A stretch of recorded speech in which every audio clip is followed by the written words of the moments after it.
Да, знам. Какви хора са те? Те са много приятни хора. Даже аз съм един от тях. Да. Приятни хора, услужливи.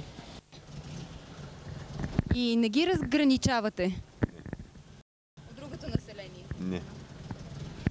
Да, знам. Какви хора са те? Добри хора са. Като съседи как сте? Разбирате ли се? Да, много добре се разбираме. Нямаме проблеми помежду нас. Знаете ли, че в Черноконево има родари? Родали, аз не знам, не съм чувал. Не ги ли... Купанари? И има, разбира се. Повечето са купанари. Така, разграничавате ли ги от другото, от ромското население? Не ги различаваме. Защо ще ги различаваме? Се ли различават по нещо? Различават. По-рано се различава, ама сега не. Съседските ви отношения какви са? Добре са, добре са. Тия хората нямат работа и сега бягат в Гърция, защото тук е без работа. И бягат там да работят, товарят по някакъв лев.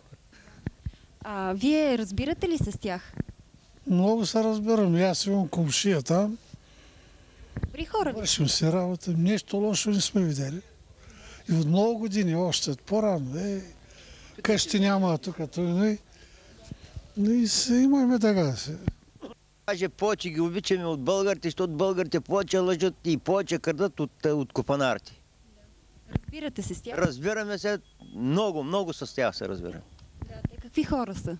Добри, Трудолюбиви? трудолюбиви, колкото ти трябва повече, сега ако го повикаш на работа, за 200 лева ще дойде днеска цял ден на ти работи.